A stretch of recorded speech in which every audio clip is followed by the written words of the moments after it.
안녕하세요. 맥키네 지혜투자클럽입니다. 셀트리온이 국민연금 보유 비율이 7.99%로 10개월 만에 좀 130만 주 가까이 좀 늘어났는데요. 자, 내일의 투자 전략까지 한번 살펴보도록 하겠습니다. 먼저 차트를 통해서 살펴보도록 하겠습니다. 자, 오전에도 말씀드렸듯이 셀트리온이 오늘 큰 연봉은 아닙니다만 오늘 이제 연봉이 나오면서 이 파라볼릭자에서는 하락 전환이 이제 살짝 좀 나타났죠. 그래도 이제 3일 정도 이제 조정을 하다가 좀 늘면서 내려갔기 때문에 여기 이제 6월 첫 번째 이제 캔들 자체가 양봉입니다만 큰 어떤 몸통이 있는 건 아닌데 이 어떤 시초가를 하회하는 어떤 연봉이 일단 나왔기 때문에 차트상으로 좀 아쉬운 흐름인데 그나마 이제 시간에는 100원 정도 올라서 17만원대 부분은 일단 깨지지는 않는 어떤 흐름인데요. 공매도 매매 비중이 4.74. 장중에 어떤 수급들을 좀 살펴보면요. 3일 연속으로 지금 프로그램 쪽하고 외국인들 오늘 이제 기간은 조금 이제 매수를 했는데 프로그램과 외국인들이 밀면서 항상 이제 떨어질 때는 이렇게 한쪽이 확실하게 팔면서 나타나는 흐름들을 또 6월 달에도 그대로 좀 보여주고 있는 게 상당히 좀 아쉬운 부분이다. 이런 어떤 흐름이죠. 그래서 이 연봉에 나왔던 흐름으로 이 추세를 돌렸던 부분, 그 다음에 이제 21선에서도 살짝 좀 꺾여 있는 어떤 흐름이거든요. 이 흐름을 되돌리는 어떤 양봉이 빨리 이제 17만원대에서 나올 수 있느냐, 이 부분들이 이제 굉장히 좀 중요한 어떤 구간으로 목요일, 금요일 차트 흐름이 조금 펼쳐져야 되는 어떤 상황이라고 보여집니다. 자, 그래서 이런 가운데 이제 장중에 이제 그 거래원 쪽에서 보면 이제 노무라 정권에서 3만 주 넘게 일단 매도 흐름세들을 좀 했던 부분들이 또 포착이 되고 있죠. 자, 오늘 뭐 기사 관련되는 부분들을 좀 살펴보면 이 공시 관련되는 부분에서 국민연금공단에서 이제 대량 보유 상황 보고서 관련되는 부분이 일단 나와 있죠. 그래서 이전에 이제 직전에 보고서에서 7.40이었고요. 1000만 주 넘게 이제 가지고 있다가 이번에 이제 7.99니까 비율로 보면 이제 한 0.59 정도 늘어났습니다. 그리고 일반 투자 목적에서 단순 투자 목적. 국민연금이 이제 투자 보유 목적으로 보면 세 가지 정도가 있습니다. 이게 단순 투자가 있고 일반 투자가 있고 뭐 경영 참여가 있습니다.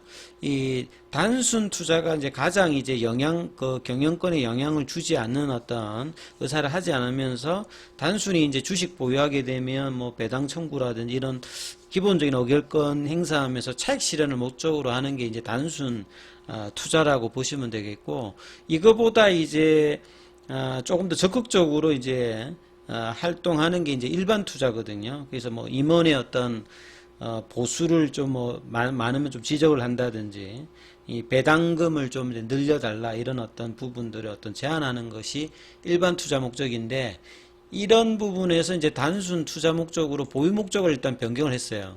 그러니까 단순히 이제 차익 실현 목적으로 셀트리온을 보유한다 이렇게 보시면 되겠죠. 전체 의결권 있는 발행수 총수가 1억 4천만 주가 됩니다. 셀트리온이 여기에서 1100만 주 가량 국민연금이 가지고 있었죠. 그래서 이런 부분들도 이 전체적인 어떤 투자자 부분 한번 살펴봐 드리면, 이 작년 8월 달부터 오늘까지 이제 연기금 쪽에서 보시게 되면 여기에 이제 단위가 이제 1000주니까 요게 거의 한 150만 정도 되잖아요. 연기금에는 뭐 국민연금만 있는 게 아니라 기타 뭐 공무연금도 있고 여러 연금인데 대표적으로 이제 국민연금이 가장 비중이 크기 때문에 그래서 이 부분 합하면 국민연금의 어떤 주식수 늘어났던 부분이 거의 대부분을 좀 차지한다. 이전까지만 하더라도 셀트리온에 대해서 2021년도, 2022년도에는 국민연금이 계속 매도를 했습니다. 근데 이제 한 10개월 동안에는 국민연금에서 계속 이제 샀다는 소리죠. 그러니까 작년 뭐 8월달 이후면 이때 이제 한 21만 5천 원대까지 올라갔다가 그 뒤로 뭐 떨어지든 올라가든 계속 일단 밑바닥에서는 국민연금이 이제 비중을 늘여놨고, 그래서 이제 일반 투자에서 이제 단순 투자로 그 보유 목적은 좀 변경을 해놨습니다만 뭐 이런 상황이다 보시면 될 것 같고요. 그 다음에 이제 뭐 기사가 나왔던 게 어제도 나왔고 계속 이제 이 부분들이 있는데, 이 코에르스 같은 경우에는 바이오시밀러에서는 뭐 그 규모가 작진 않아요.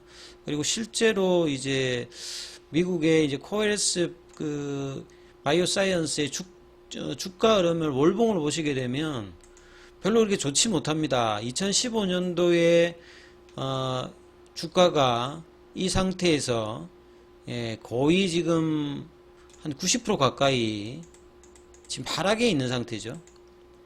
한참 좀 괜찮았을 때 한 38달러니까 거의 이제 90% 가까이 지금 하락을 하고 있습니다. 그리고 분기 매출이나 이제 뭐 영업이익 같은 게 보면 작년도에도 여기는 이제 손실을 기록하고, 셀트리온 기준으로 보게 되면 한 10분의 1 정도의 수준의 어떤 이제 규모를 가지고 있는데, 여기 또 적자까지 하고 있기 때문에 이번에 이제 그 코이르스 쪽에서의 휴미라 바이오시밀러 관련되는 부분의 가격이나 이런 부분들은 굉장히 뭐랄까요, 이 생존 전략으로 아주 적극적으로 지금 해야 되는 어떤 사항들, 실적을 못 내고 있는데 바이오시밀러 회사가 38달러짜리가 지금 5달러 정도 하니까요. 이런 상황에 있다. 그만큼 이제 바이오시밀러의 어떤 경쟁 강도가 큰 편이고, 그래서 이제 퍼스트 무브라든지 선두에 있는 회사들 말고는 수익을 내기가 굉장히 쉽지 않은 부분들을 또 이렇게 코이러스 상황을 보면 좀 간접적으로 좀 알 수 있는 상황이다, 이렇게 또 유출을 할 수 있습니다. 그래서 최근에 이제 이 코이러스 관련되는 부분의 유심리가 출시 가격을 기존에 이제 오리지널 그 900만 원 정도 되는 데 비해서 130만 원대니까 거의 뭐 90% 가까이 낮은 가격으로 이제 출시를 예정을 하고 있고, 추가적으로도 할인이 또 가능할 것으로 공격적으로 하고 있는데, 이게 뭐 이런 파격 할인이 과거에 이제 그 바이오시밀러가 초기 시장에서는 이 가격 경쟁력이 굉장히 좀 중요했습니다만, 특히나 미국 시장은 좀 유럽 시장하고 조금 다른 어떤 부분이 있기 때문에 지금 이제 7월 달에 상업화 관련되는 출시를 앞두고 있는 후발주자들 입장에서 뭐 셀트리온도 마찬가지입니다만 가격 책정이 어떻게 되는지 영향은 그래도 줄 걸로 보여져요. 왜냐면 원체 시장도 크고, 그 올해 1월 달에 암전의 암자비타도 뭐 출시됐습니다만 1%도 지금 점유율이 안 돼 있는 상태고, 그리고 이제 7월 달에 이제 출시되는 어떤 제품들, 경쟁사 제품들이 물론 이제 뭐 저농도로 하더라도 이 가격을 대폭 낮춰서 하기 때문에 이 뭐 고농도라든지 뭐 이런 어떤 부분에 영향이 있는 셀트리온 입장에서도 가격 책정이 어떻게 될지 좀 기추가 주목되죠. 바이오 의약품 같은 경우는 초기 할인율이 보통 이제 한 30% 정도 수준으로, 이러다가 이제 후발주자들이 들으면 이제 여기도 이제 급격하게 내려가죠. 그래서 뭐 램시마 같은 경우에도 초기보다는 가격이 이렇게 많이 떨어져 있는 상태다, 이렇게 보시면 됩니다. 근데 이제 이번에 그러니까 휴미라 관련되는 바이오시밀러의 어떤 경쟁사들의 어떤 전략들은 지금 뭐 파격적이죠. 그래서 시장에 이제 7월 달에 대거 이제 많은 경쟁사 제품들도 들어가기 때문에 굉장히 경쟁이 강할 것으로 일단은 보여집니다. 그만큼 휴미라의 어떤 전체 시장 규모 자체가 글로벌하게 28조 가까이 되고요. 미국 시장에서만 한 24 정도 되니까 한 뭐 5% 10%만 차지하더라도 이게 조 단위 어떤 매출이 가능하니까, 이 코에르스 관련되는 부분 같은 경우에는 분기당 뭐 한 500억 정도 되기 때문에 여기서 일정 부분을 가져간다면 회사 입장에서는 완전히 전화위복이 될 수도 있는 어떤 이런 부분들을 이제 매출을 측면에서 생각하고 파격적인 어떤 전략을 하고 있는데 크게 위협으로 느껴지고는 있지 않다. 왜냐하면 이제 미국 시장 내 이제 가장 많이 사용되는 고농도가 85%라는 거죠.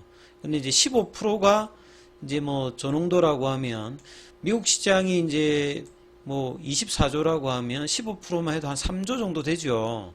여기에서 어느 정도만 가져가도 나름 이제 나쁘진 않은데 가격 자체가 원체 지금 낮게 시작하니까 얼마만큼 이제 여기 점유율도 좀 중요한 상태인데 암젠 같은 경우에도 1%에 미치지 못한 지금 점유율이 돼 있고 특히나 이제 미국 시장 같은 경우에는 PBM의 이제 포뮬러리 보험 등재 리스트에 포함이 먼저 어떻게 되느냐 중요합니다. 여기에 이제 등재가 되어야 보험사에서 이걸 기반으로 해가지고 이제 사용하는 사람들이 그 약제를 선호를 할 수 있기 때문에 포뮬라리의 등재 여부가 굉장히 어떤 중요한 상태고 그래서 뭐 한 3개사 정도가 이 포뮬러리 등재 관련되는 부분에 가장 근접해 있다. 그 중에 이제 셀트리온의 유플라이마도 뭐 여기에 가장 이제 우선 후보로 돼 있죠.